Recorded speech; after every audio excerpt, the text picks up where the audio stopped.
پھر اس کے بعد اللہ کے نبی صلی اللہ علیہ وسلم کی خدمت میں جا کر پوچھا، آپ نے فرمایا کہ اکرام کرو احترام، تو اپنے والد کا اکرام اور احترام یہ آپ صلی اللہ علیہ وسلم نے قرآن کریم میں بھی اللہ پاک نے ذکر فرمایا، اور حدیث شریف کی تفصیل آپ جانتے ہیں۔ آپ صلی اللہ علیہ وسلم نے دائی حلیمہ کے ساتھ پوری زندگی جب تک وہ حیات رہی، ایمن رضی اللہ تعالیٰ عنہ کے ساتھ جب تک وہ زندہ رہی، ماں جیسا سلوک فرمایا۔ آپ کی والدہ کو بچپن میں انتقال فرما گئی، لیکن ایمن نے بھی دودھ پلایا، دائی حلیمہ نے دودھ پلایا۔ آپ نے ان دونوں کے ساتھ زندگی بھر ماں جیسا سلوک ہوتا ہے، اس طرح کا آپ صلی اللہ علیہ وسلم نے ان کے ساتھ سلوک کرا۔ پھر اس کے بعد حقوق آتے ہیں اپنی بیوی اور بچوں کے، پھر حقوق آتے ہیں اپنے بھائی بہنوں، پھر حقوق آتے ہیں اپنے پڑوسی کے، قریبی رشتے داروں کے۔ اس طریقے سے قرآن کریم نے ایک ترتیب ذکر فرمائی، یہ سارے وہ حقوق ہے جن کا تعلق سماجی زندگی سے۔ آپ صلی اللہ علیہ وسلم جس دین کو لے کر آئے اس میں آپ نے معاملات کے مسائل بھی ہمارے سامنے کھول کر بتلائے۔ عملی طور پر آپ صلی اللہ علیہ وسلم نے معاملات فرمائے اور حساب کتاب ہر چیز کے اندر صاف ہے۔ گواہی دینے کی بات آئی تو آپ نے گواہی دی، کسی کے ساتھ کوئی معاملہ کرنا تھا تو آپ نے اچھی طریقے سے معاملہ کرنا۔ اس وقت امت میں یہ سماجی زندگی اور معاملات کی زندگی، آج ہم میں ان دونوں چیزوں میں کوتاہی ہے۔ آپ صلی اللہ علیہ وسلم بازار میں گئے اور آپ نے گیہوں کا ڈھیر پڑا ہوا ہے، آپ صلی اللہ علیہ وسلم نے اس میں ہاتھ مارا، اندر سے گیہوں پیلے پانی والے نکلے۔ آپ صلی اللہ علیہ وسلم نے فرمایا من غش فلیس منا، جو دھوکہ دے وہ ہم میں سے۔ دوستو اور بزرگوں، زندگی کے بہت سارے معاملات آتے ہیں جہاں اللہ پاک کی ذات عالی کے علاوہ کوئی علام الغیوب نہیں ہوتا ہے، کوئی جانتا نہیں، کوئی گواہ نہیں ہے، اور ایسے موقع پر کسی کا حق ہمارے ذمے ہے، چاہے مالی حق ہو چاہے اور کوئی حق، اور ہم یہ سمجھ رہے ہیں کہ اللہ دیکھ رہے۔ آپ سن چکے ہیں ماں اور بیٹی صبح کے وقت میں دودھ کا مسئلہ ہو رہا تھا، دودھ دوہا جا رہا، ماں بیٹی سے کہہ رہی ہے پورا پانی ڈال۔ بیٹی نے کہا حضرت عمر رضی اللہ تعالیٰ عنہ نے اس سے منع فرمایا۔ ماں نے کہا عمر کہاں سن رہے ہیں، کہاں دیکھ رہے؟ بیٹی نے کہا بڑی غلط، اللہ کہاں ہے؟ آپ تو سن ہی رہے ہیں، دیکھ ہی رہے ہیں۔ حضرت عمر رضی اللہ تعالیٰ عنہ اتفاق سے وہاں سے گزر گئے اور یہ آواز آپ کے کان میں پہنچی۔ محدثین لکھتے ہیں کہ آپ نے اس گھر کے پاس کچھ نشان کر دیا اور صبح میں اپنے بیٹوں کو بلایا اور بیٹوں کو بلا کر کہا کہ دیکھو رات کو میں گشت لگا رہا تھا، ایک گھر میں ماں بیٹی کی آواز میں نے سنی، مجھے یہ محسوس ہوا کہ یہ لڑکی اللہ کا خوف اور تقوی اختیار کیے ہوئے، اس لڑکی نے اپنی ماں کو یہ کہا میں چاہتا ہوں، ان کے بیٹے جو جوان تھے کہا کہ ان سے شادی کرو۔ حضرت عاصم رضی اللہ تعالیٰ عنہ نے ان سے شادی کی، پھر اللہ تبارک تعالیٰ نے ان سے ایک لڑکی عطا کی اور پھر ان سے حضرت عمر بن عبدالعزیز رحمۃ اللہ علیہ پیدا ہوئے۔ یہ مروان مسلمانوں کا خلیفہ ہوا ہے۔ حضرت علی رضی اللہ تعالیٰ عنہ کے بعد حضرت حسن خلیفہ ہوئے۔ 6 مہینے کے بعد آپ نے حضرت معاویہ رضی اللہ تعالیٰ عنہ سے صلح کر کے حکومت سے دستبرداری، خلافت سے دستبرداری اختیار کر لی، الگ ہو گئے، اور حضرت معاویہ رضی اللہ تعالیٰ عنہ 20-21 سال تک مسلمانوں کے خلیفہ رہے۔ آپ کے بعد پھر یزید آئے، یزید کے زمانے میں حضرت حسین رضی اللہ تعالیٰ عنہ کا مسئلہ ہوا، حضرت عبداللہ ابن زبیر کے ساتھ مسئلہ ہوا، اور پھر اس کے بعد یزید کے بعد ان کے بیٹے معاویہ ابن یزید آئے۔ یہ تھوڑی مدت رہے، انہوں نے چھوڑ دیا۔ پھر اس کے بعد مروان نے حکومت سنبھالی، اس کے بعد اس کے بیٹے عبد الملک، اسی کی بیٹی سے حضرت عمر ابن عبدالعزیز رحمۃ اللہ علیہ کی شادی ہوئی۔ یہ عمر ابن عبدالعزیز ابن مروان، یہ اسی کے پوتے ہیں۔ اللہ تبارک تعالیٰ نے اس برکت والے گھر سے اللہ کا جو معاملہ، جو خدا اور بندوں کے درمیان کا معاملہ ہے اور بندوں اور بندوں کے درمیان کا جو معاملہ ہے، اس کی جب اصلاح ہو جاتی ہے تو اللہ تبارک تعالیٰ کی طرف سے غیب سے اسباب مہیا ہوتے ہیں اور اس لڑکی کی شادی خلیفہ کے صاحبزادے سے ہوگی۔ یہ معاملات کی صفائی تھی جس کی بنیاد پر جناب نبی اکرم صلی اللہ علیہ وسلم نے جو تعلیم دی، معاملات کو بالکل صاف رکھوایا، کسی بھی مسئلے میں کوئی الجھن ہوتی آپ صلی اللہ علیہ وسلم اس مسئلے کو صاف کرنا، آپس میں ایسی کوئی بات چیت گول گول کرنا کہ سامنے والے کو بھی سمجھ میں نہ آئے کہ آپ نے اس سے کیا معاملہ کیا ہے، حدیث شریف میں اس سے منع ہو۔ قرآن کریم نے فرمایا لا تأکلوا اموالکم بینکم بالباطل الا ان تکون تجارۃ عن تراض منکم، ایسا کاروبار ہو جس میں آپس میں دونوں راضی ہیں۔ ایک آدمی پر اچانک حالات آ گئے، چیز ہے پیسہ نہیں ہے اور اچانک بیچنے کی بات ہے، اب یہ بیچارہ مکان کو، دکان کو، زمین کو یا اور کوئی چیزیں بیچنا نہیں چاہ رہا لیکن مجبور ہے۔ حدیث شریف میں فرمایا بے مستر، ایسا شخص جو بیچارہ مجبوری میں کوئی چیز بیچ رہا ہے، اس سے ناجائز فائدہ مت اٹھائیں۔ کوئی اپنی چیز ہے کسی بھی قیمت میں بیچ سکتا ہے، آپ خریدنا چاہتے ہیں کسی بھی قیمت کو آپ پیش کر سکتے ہیں، آپس کی رضامندی کے بعد اگر کوئی معاملہ طے ہو گیا تو جائز ہے، لیکن بے مستر میں آپ صلی اللہ علیہ وسلم نے اشارہ فرمایا کہ یہ بیچارہ مجبور ہے، آپ سمجھ رہے ہیں کہ جتنی قیمت میں مانگوں گا کم کروں گا یہ کم کرے گا۔ حدیث شریف میں اس سے آپ صلی اللہ علیہ وسلم نے روکا، تو آیت میں فرمایا الا ان تکون تجارۃ عن تراض منکم، آپس کے معاملات حدیث شریف میں آپ صلی اللہ علیہ وسلم نے خود بھی صاف رکھے، جب کبھی کسی سے کوئی معاملہ ہوتا آپ صلی اللہ علیہ وسلم صفائی اور وضاحت فرماتے، لیکن آج معاملات کے اندر ہماری طرف سے بہت کوتاہیاں ہوتی، اسی لیے فارسی میں شعر مشہور ہے مسلمان در گور مسلمانی در کتاب، مسلمانی کیا ہے یہ دیکھنا ہو تو کتابوں میں، اور مسلمان دیکھنا ہو در گور قبرستان میں پہنچ گئے۔ اس لیے دنیا کو اسلام سے واقف کرا، جناب نبی اکرم صلی اللہ علیہ وسلم کی تعلیمات سے لوگوں کو آگاہ کر، آپ کیوں تشریف لائے تھے؟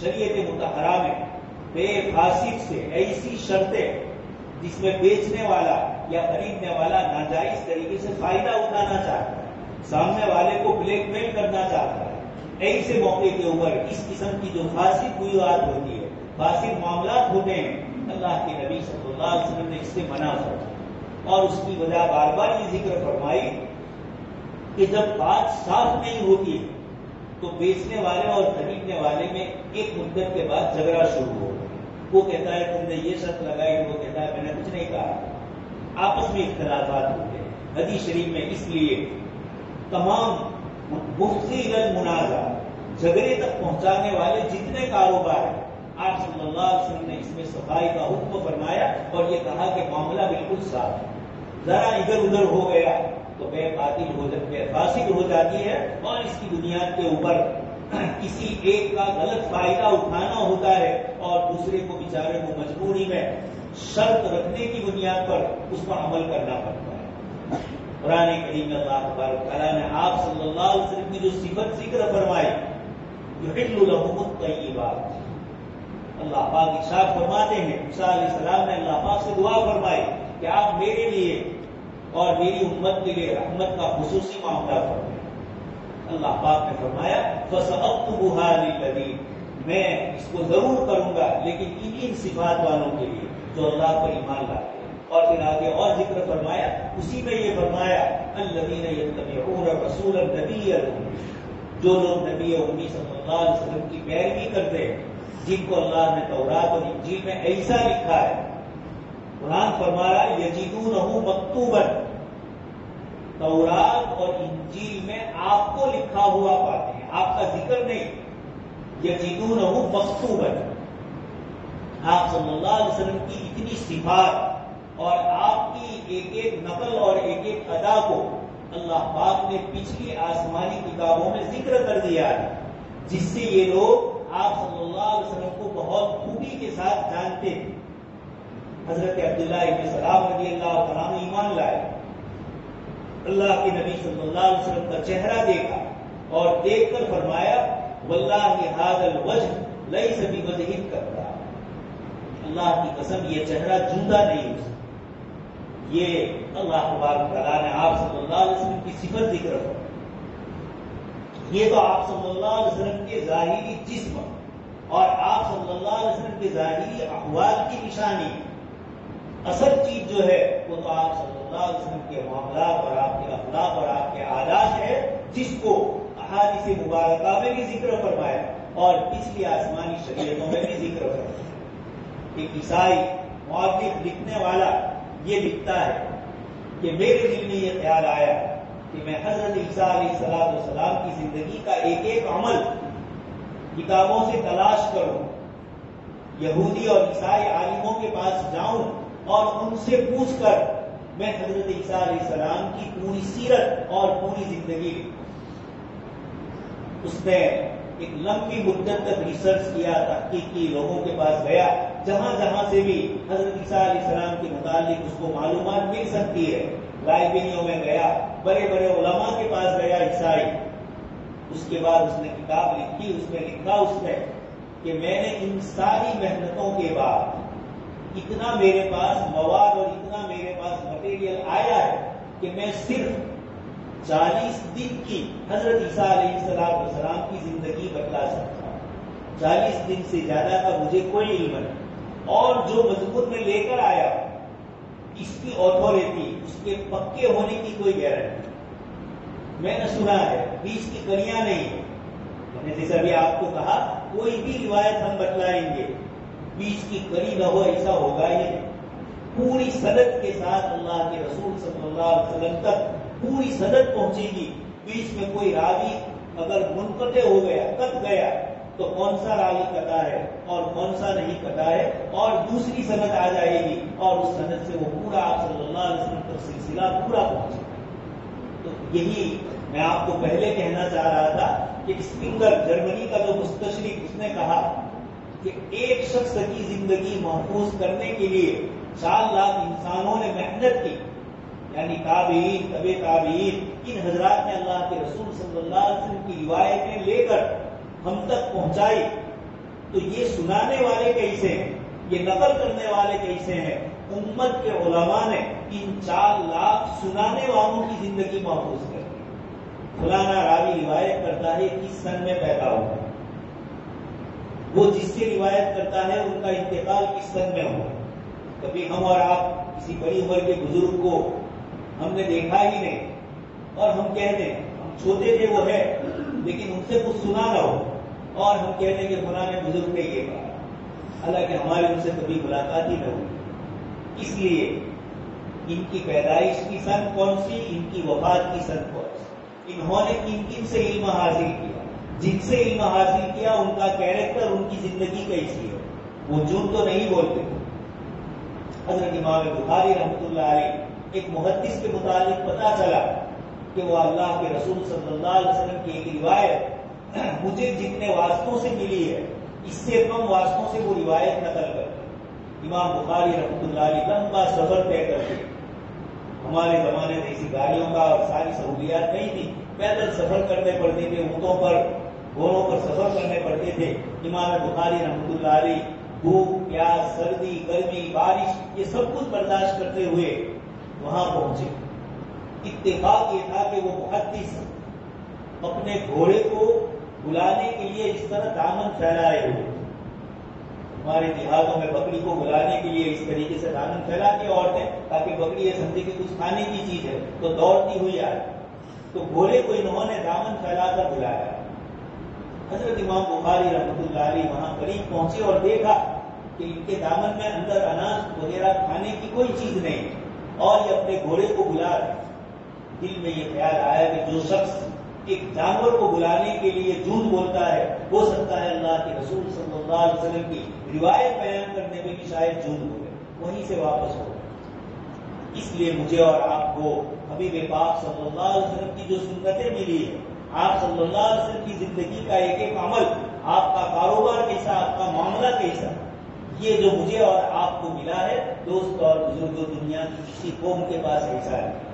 اس لیے ایک انگریز نے لکھا کہ انسانی تاریخ میں یہ ایک عجوبہ ہے کہ میں نے 4 لاکھ یہ انسانوں کا زندگی کا ریکارڈ محض اس لیے ملا کہ انہوں نے ایک شخص کی روایت نقل کی، یعنی آپ صلی اللہ علیہ وسلم کی ذاتی کی، یہ اتنی بڑی عظمت ہے آپ صلی اللہ علیہ وسلم کی وجہ سے ان کا ریکارڈ محفوظ ہو گیا.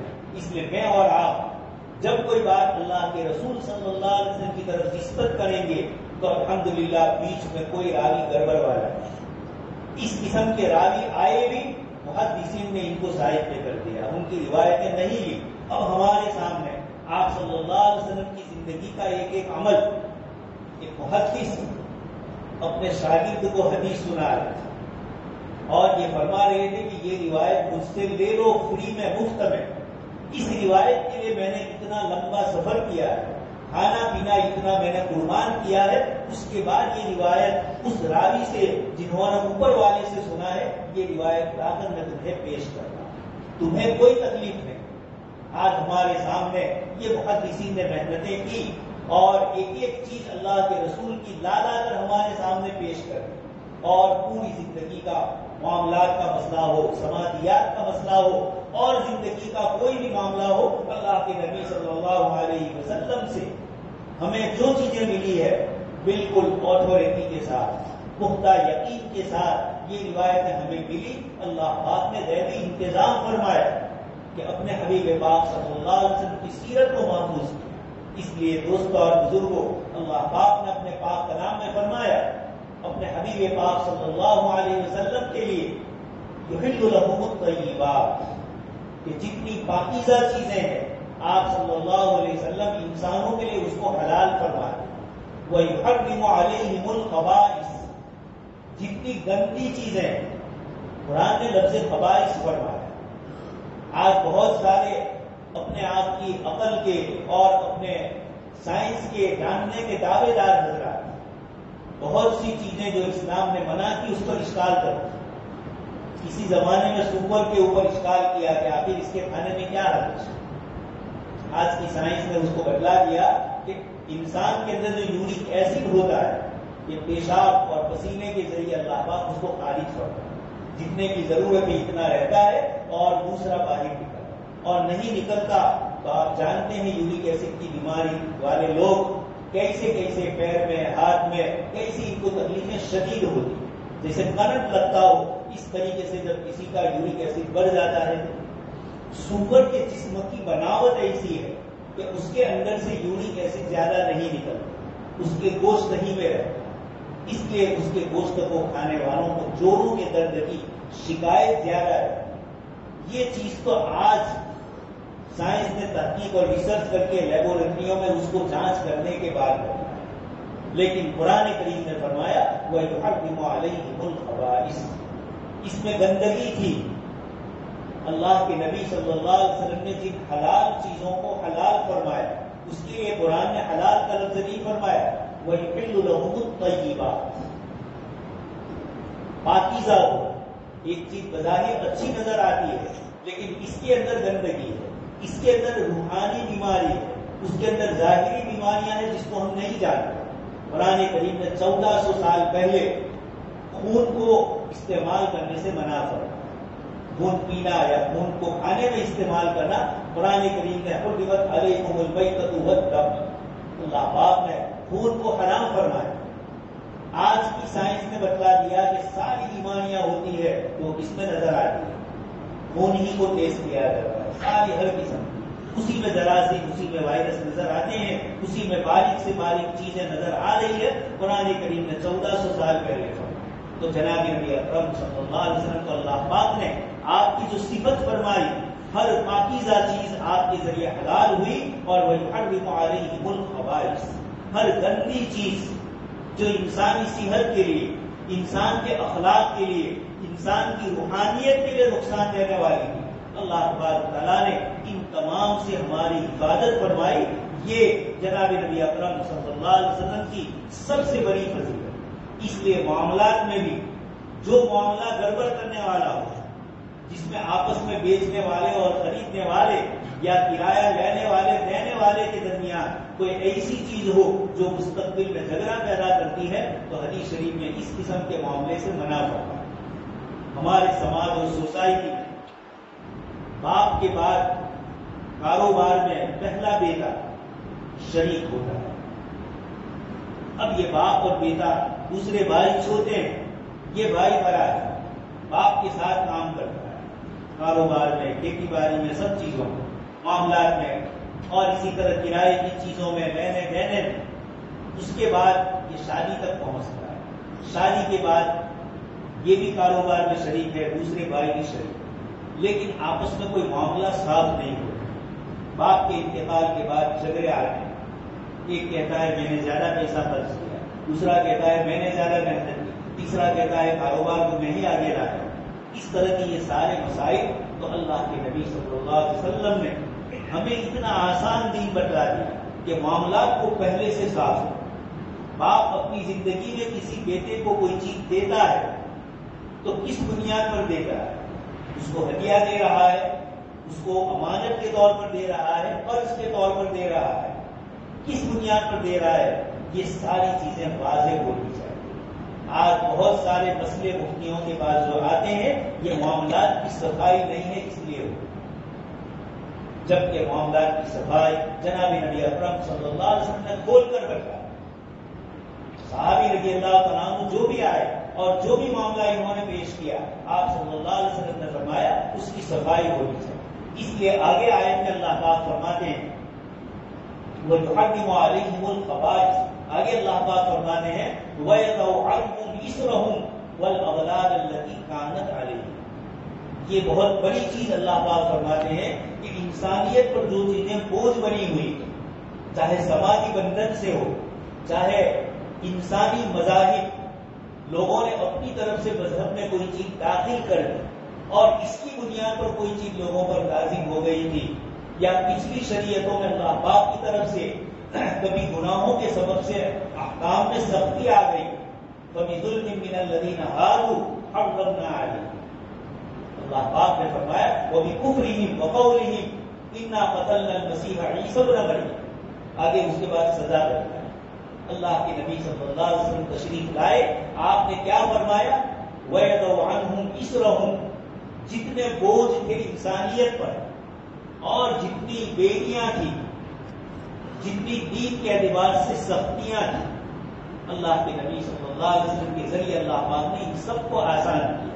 اسی میں معاملات میں بھی آپس میں جو گڑبڑیں تھیں، اللہ کے نبی صلی اللہ علیہ وسلم نے اس میں آسانی پیدا کی۔ ایک صحابی رضی اللہ عنہ نے اپنے بیٹوں میں ایک بیٹے کو زیادہ دیا، ان کی بیوی نے کہا میرے بیٹے کو زیادہ دو، اور اس پر اللہ کے رسول صلی اللہ علیہ وسلم کو گواہ بنانے کی بات ہے۔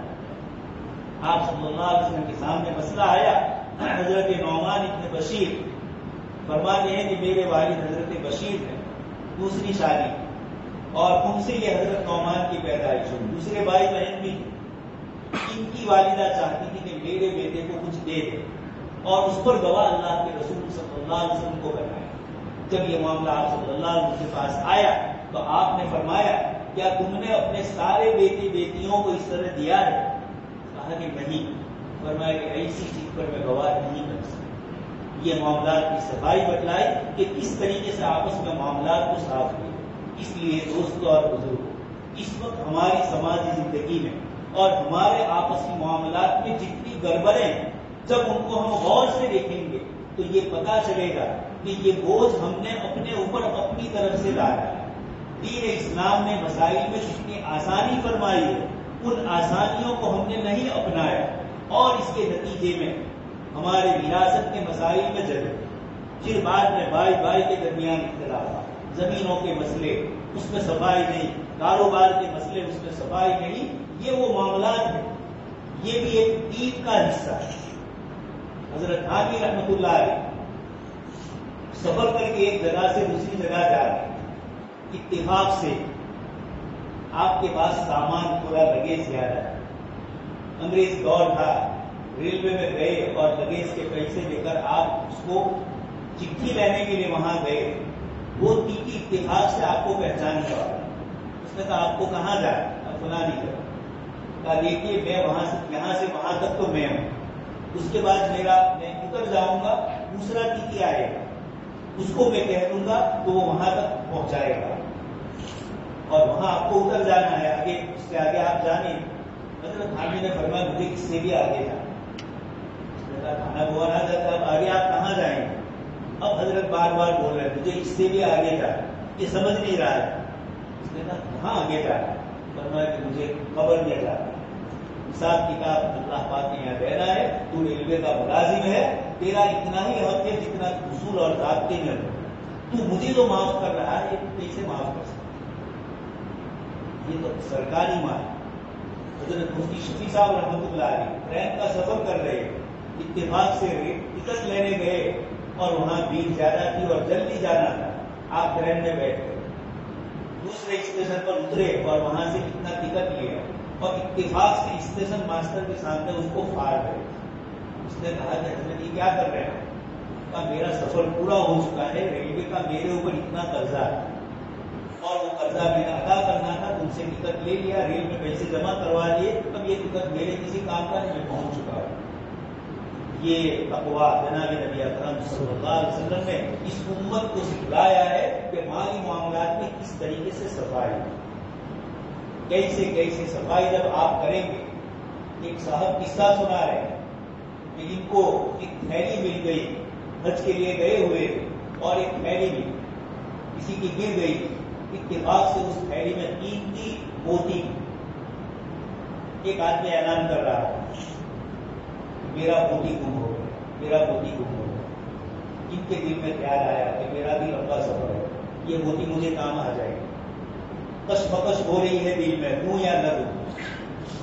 پھر اتفاق سے اللہ پاک نے ان کے دل میں ڈالا اور انہوں نے کہا یہ بیچارہ کہاں سے آیا ہوگا، کیسا آدمی ہوگا. تو انہوں نے اس آدمی کی تھیلی اس کو واپس کر. اب ان کے پاس تو اس تھا نہیں. دریا کنارے گئے، وہاں سے کشتی میں بیٹھ کر، یہاں تو اب تھا نہیں جانے کا، تو وہیں سے بیٹھ گئے. اتفاق سے کشتی کسی کنارے پر پہنچی، وہاں سب لوگ اتر گئے، یہ بھی اتر گئے. وہ اتفاق سے وہ گاؤں مسلمان تھا، وہاں رہے تھوڑے دن. اس کے بعد قرآن اچھی طرح پڑھتے تھے تو لوگوں نے امام بنایا. ایک مدت تک امامت کی، پھر لوگوں کو خیال آیا کہ ان کی شادی کروانی چاہیے. اب شادی کس سے کرائے؟ اتفاق سے وہ آدمی جس کے پاس سونا، جس کے پاس یہ چھوٹی چھوٹی موتی تھے، وہ اسی گاؤں کا ہے. اس کی بیٹی یہیں تھی اور وہ انتقال کر گئے. اس نے وہ موتیوں کی تھیلی اپنی بیٹی کے لیے محفوظ رکھی تھی کہ جب میری بیٹی کی شادی ہو تو یہ موتیوں کی تھیلی اس کو دے گئے. اب یہ بچی یتیم تھی، لوگوں نے سمجھا کہ یہ باہر کا آدمی آیا ہوا ہے، اس کی شادی اس لڑکی سے کرا. ہو گئی شادی. رات کو وہ تھیلی انہوں نے دی. یہ وہی تھیلی تھی جو عرب شریف میں ان کو ملی تھی اور انہوں نے واپس کر دی. انہوں نے اس عورت سے قصہ سنایا، کہا یاد رکھو تمہارے جانے کے بعد میرے والد کے دل میں یہ خیال آیا تھا کہ مجھے اپنی بیٹی کی شادی کرانی ہے تو اسی آدمی سے کرانی، لیکن تم گم ہو گئے، ملے نہیں. لیکن یہ موتی تمہارے نصیب کا تھا تو اللہ نے تمہیں یہاں پہنچایا. یہ قدرت کے اللہ پاک کے کرشمے ہوتے ہیں، میں اور آپ اس کو سمجھ نہیں پاتے. اس لیے کسی کا حق مالک آپ کے پاس ہے، نفس کہتا ہے کہ میرے بھی بچے ہیں، وہاں حساب دے لیا جائے گا. ایک صاحب ایک گاؤں میں تھے، نماز کے لیے دوسروں کو نصیحت کرتے تھے، بار بار بیچارے تلقین کرتے تھے تمہارے اپنے علاقے کا ہی قصہ ہے. اب وہ ایک مرتبہ وہ آدمی جا رہا تھا ادھر اور یہ مسجد کی طرف جا رہا. اس آدمی نے دیکھا وہ آنے والے نہیں، تو کبھی یہ مجھے نماز کی تلقین کرے گا، چلو مسجد. تو اس کے آنے سے پہلے ہی کہہ دیا دیکھ تم 2 منٹ یہ جو ہے تارے بارہ کی سب کیا ہو، میری نماز کی مجھے فکر کرنے کی ضرورت نہیں ہے، میں اور اللہ بول لیں گے نوزو. تو میں وہ تو اللہ کا حق ہے نماز، لیکن معاملات تو لا یزال قدم ابن آدم، حدیث شریف میں فرمایا ابن آدم کا قدم آگے نہیں بڑھے گا جب تک اس سے ان چند چیزوں کا سوال نہیں کیا. اسی میں یہ زندگی دی ہے، مال و دولت دی ہے، کس طریقے سے لیا، کس طرح خرچ کیا، یہ ساری چیزوں کا حساب ہے. تو جناب نبی اکرم صلی اللہ علیہ وسلم ایسے معاملات کی صفائی والی چیز لے کر آئے کہ صحابہ کرام نے ایک شہر شام کا فتح کر لیا، حمص. اتفاق سے مسلمانوں کو وہ شہر چھوڑ کے دوسری جگہ جانا. حضرت ابوبکر صدیق رضی اللہ عنہ کا پیغام آیا حضرت خالد بن ولید کے نام کہ عراق سے شام جاؤ اور فلاں علاقے میں جا کر وہاں لشکر کو جمع کرو. تو حضرت ابو ہریرہ کو بھی وہ لشکر چھوڑ کر وہاں جانا، حمص خالی کیا. مسلمانوں نے عیسائیوں سے کہا کہ ہم نے تم سے جو جزیہ لیا ذمہ دیا تھا وہ اس لیے لیا تھا کہ تمہاری جان اور مال کی ہم حفاظت کریں، لیکن ہم اس جگہ کو چھوڑ کے جا رہے ہیں، اب ہم تمہاری حفاظت نہیں کر سکتے، تو جو جزیہ ہم نے تم سے لیا ہے یہ سارا جزیہ ہم تمہیں واپس کر دیں۔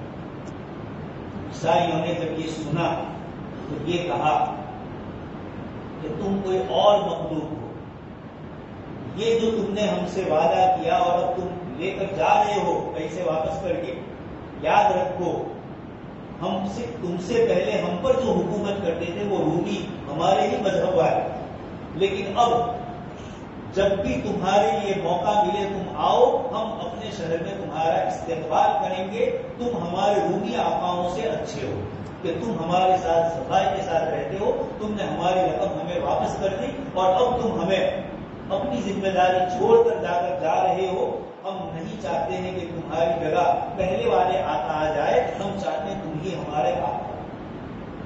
اسی تاریخ میں شام اور عراق کی تاریخ میں لکھا ہو کہ جس وقت ایک کے بعد ایک شہر مسلمان فتح کر رہے تھے تو رومی بادشاہ کو سمجھ میں نہیں آ رہا کہ آخر یہ مسلمان ایک کے بعد ایک شہر کیسے فتح کرے۔ اس نے اپنے آدمی کو بھیجا، جاسوس کو، کہ جاؤ۔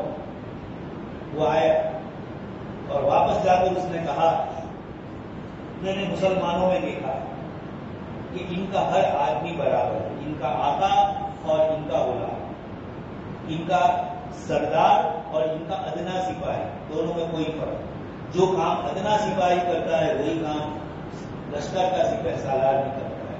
لڑنے میں یہ شریک ہوتا ہے وہ بھی شریک ہے، صرف آرڈر دے کر سیناپتی نہیں بنتا۔ دوسری چیز، رات کو ہم نے دیکھا کہ باللیل رہبان، رات میں یہ عبادت کرتے ہیں اور دن میں بالنہار فرسان، دن کے اندر گھوڑے پر سوار ہوتے، اور ان کے درمیان آپس میں کوئی فرق نہیں، سب ایک طرف کی سوچ رکھتے ہیں۔ جب یہ رومی جاسوس نے کمانڈر کے پاس جا کر کے پیغام پہنچایا تو اس نے یہ کہا کہ جو بات تم نے کہی اگر یہی صفات ان لوگوں کی یعنی صحابہ کرام کی ہے تو یاد رکھو میرے لیے اس زمین کا نیچے کا حصہ بہتر ہے اوپر کے حصے، یعنی اس قوم کا کوئی مقابلہ نہیں کر سکتا۔ میرے لیے ان کے مقابلے میں موت اچھی ہے، لیکن میں ان کا مقابلہ نہیں کر سکوں گا۔ یہ وہ دوسری مخلوق جن کی یہ صفات، یہ اللہ پاک نے فرمایا کہ مسلمانوں کا رعب جب ان کے دل میں اللہ پاک نے ڈال دیا، سورہ حشر میں اللہ پاک یہودیوں کے متعلق فرماتے ہیں کہ اللہ پاک نے مسلمانوں کا رعب ایسا ڈال دیا ان کے اوپر، وَظَنُّوا أَنَّهُمْ مَانِعَتْهُمْ حُصُونُهُمْ فَأَتَاهُمُ اللَّهُ مِنْ حَيْثُ لَمْ يَحْتَسِبُوا۔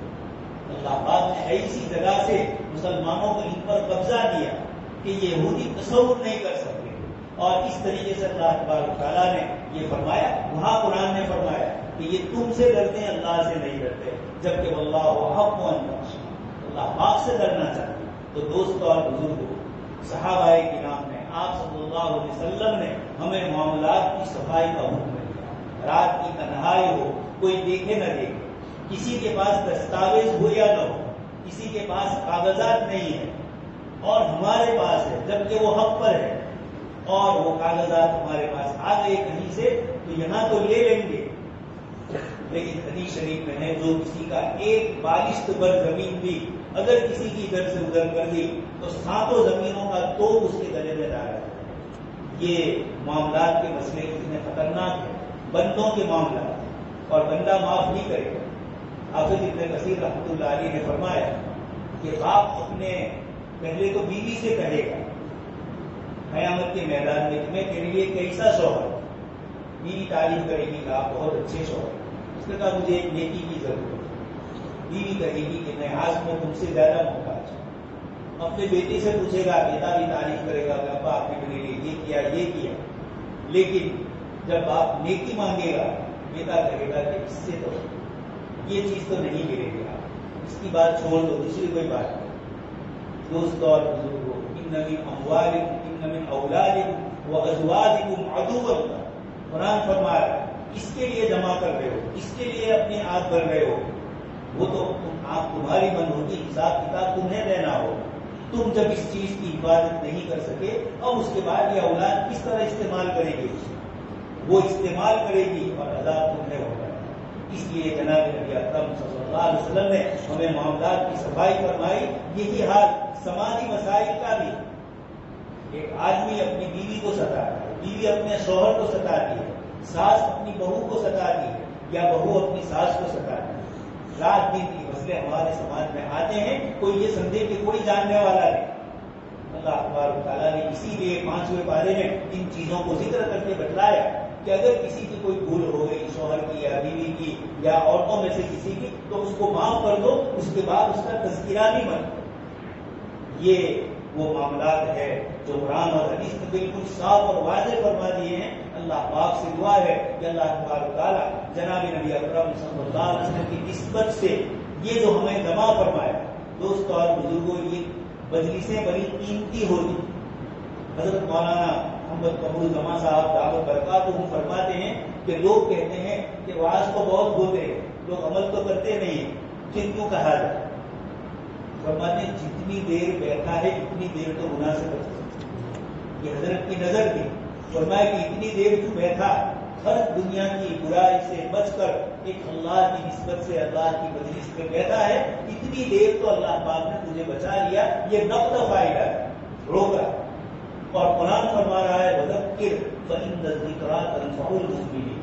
آپ نصیحت کیجئے، نصیحت آج نہیں تو کل، کسی نہ کسی دن آدمی کے اوپر کبھی یہ ہوتا ہے کہ کبھی آدمی تکبر میں ہوتا ہے، سارے احوال اچھے ہوتے ہیں، اس کو کوئی فکر، اچانک کوئی بیماری آ گئی، کوئی ایسا حادثہ پیش آ گیا، ایکسیڈنٹ گھر میں یا اپنی ذات کے ساتھ، کہ آدمی کا پورا سوچ اس کی بدل جاتا ہے۔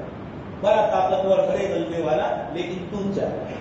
ایسے موقع پر وہ دین کی جو باتیں پہلی سنی ہوئی ہوتی ہے وہ اثر کرتی ہے اور وہ اللہ کی طرف توجہ ہونے والا ہو جاتا ہے۔ یہ اللہ پاک کے فیصلے ہوتے ہیں۔ اس لیے فرمایا کہ مومن کو اگر کوئی تکلیف پہنچی اس میں بھی اس کے لیے راحت ہے، اور وَلَيْسَ ذَلِكَ إِلَّا لِلْمُؤْمِنِ، یہ مومن کو ہی ملتی ہے۔ اس لیے اللہ تبارک تعالیٰ سے دعا ہے کہ اللہ تبارک تعالیٰ سیرت کی نسبت سے ہمارے یہ جتنے بھی پروگرام ہوئے، اللہ تبارک تعالیٰ اس کو قبول فرمائے اور ہمیں اس پر عمل کرنے کی توفیق نصیب فرمائے۔ دوستوں اور بزرگوں، دنیا میں کوئی چیز بولنے سے نہیں ہوتی ہے، اس لیے فرمایا کہ آپ کہہ دیجیے قُلْ إِن كُنتُمْ تُحِبُّونَ اللَّهَ فَاتَّبِعُونِی۔ اگر تمہیں اللہ سے محبت کا دعویٰ ہے تو اس کا امتحان ہے دلیل کی اتباع۔ آپ صلی اللہ علیہ وسلم کی اتباع ہوگی، یہ محبت الہی کی دلیل ہوگی۔ باقی محبت بولنے سے نہیں ہوگی۔ اللہ کے نبی صلی اللہ علیہ وسلم سے محبت، اس کے جو تقاضے ہیں، جو روایت میں نے آپ کے سامنے پڑھی، تم میں سے کوئی کامل مومن نہیں ہو سکتا جب تک کہ وہ اپنی خواہشات کو میری شریعت کے تابع نہیں کرے۔ تو اللہ پاک ہمیں آپ صلی اللہ علیہ وسلم کی شریعت کے تابع رہنے کی توفیق عطا فرمائے۔ آمین۔ وآخر دعوانا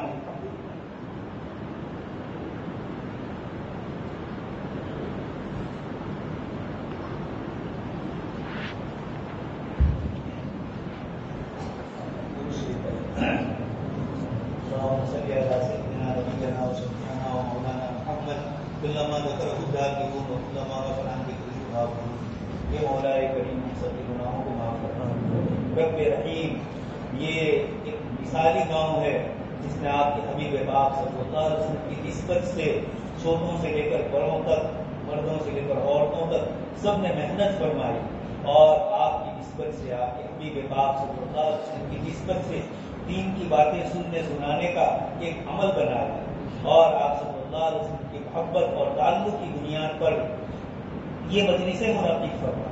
مولا کریم، مولانا روم کہتے ہیں کہ مولا اور آقا اللہ تبارک و تعالیٰ بہا نمی جویت بہانہ نہیں جویت۔ آپ چیز کی قیمت ہم سے نہیں مانگتے ہیں، آپ تو بہانہ مانگتے۔ ہم بہانہ لے کر آئے ہیں حضور کی محبت کا۔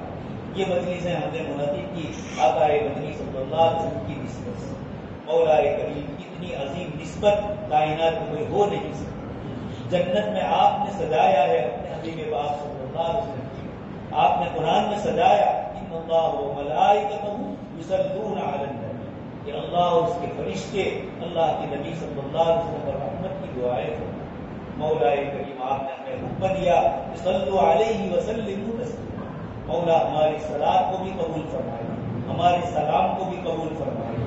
مولا کریم آقا مدنی صلی اللہ علیہ وسلم کا مرتبہ تو آپ نے خلق عظیم فرمایا، ہماری تعریف کرنے سے آپ کے حبیب پاک صلی اللہ علیہ وسلم کا مرتبہ بڑھنے والا نہیں، اس لیے کہ پہلے سے آپ بڑھا چکے ہیں۔ لیکن مولا کریم آقا کا نام لے کر، آقا کی باتیں کر کے، ان کے عمل کا تذکرہ کرتے ہوئے، اپنی زبانوں کو رب اللسان کرتے ہوئے، اپنے دماغوں کو آقا کی باتوں کی سوچ کے لگانے سے اور اپنے قلب کو آقا کی محبت میں سرشار کرنے سے، یہ مولا کریم آپ کی رحمت کا دروازہ ہمارے لیے کھل جائے گا۔ مولا کریم آپ کی رضامندی مل جائے گی، آقا مدنی صلی اللہ علیہ وسلم کی رضامندی مل جائے گی۔ مولا آپ کے بندے ڈاکٹر عبدالحی فرماتے ہیں کہ جب ہم درود بھیجتے ہیں، جب حضور کا تذکرہ کرتے ہیں، تو آپ صلی اللہ علیہ وسلم کا فرشتہ ہمارے اس درود اور تذکرے کو پہنچاتا ہے، ہمارا نام لے کر وہاں پہنچتا ہے۔ آقا مدنی صلی اللہ علیہ وسلم اس کلام کو سنتے ہیں، آپ کے دل میں ہماری محبت آتی ہے، آپ صلی اللہ علیہ وسلم کی توجہ ہماری طرف ہوتی ہے، اور وہ توجہ آپ کی ذات عالی کی توجہ ہماری طرف کرنے کا ذریعہ بنتی ہے۔ اس طریقے سے مولا آپ نے ہمیں ان چند دنوں میں اپنی طرف راغب کرنے کے لیے اپنے حبیب پاک صلی اللہ علیہ وسلم کی توجہات کا مرکز ہمیں بنایا۔ مولا ان مدارس کو قبول فرمایا، جو کچھ کہی گئی سنی باتیں مولا کریم اس پر عمل کرنے کی توفیق نصیب فرمائے۔ مولا کریم ہم ارادہ تو کرتے ہیں، لیکن دنیا کی محبت، مال کی محبت، چیزوں کی محبت اور خواہشات کی محبت ہمیں آقا مدنی صلی اللہ علیہ وسلم کی سنتوں پر عمل کرنے سے روک رہی ہے، آقا کے طریقے پر عمل کرنے سے روک رہی ہے۔ مولا کریم ان رکاوٹوں کا آپ دور فرما دیں، ہمیں سچا اور پکا آقا مدنی صلی اللہ علیہ وسلم کا شہدائے بنا دیں، آپ کا عاشق زار بنا دیجیے، کنویں سے کرنی کی ہلکی سی نقل ہمیں بھی کرنے کی توفیق نصیب فرمائے۔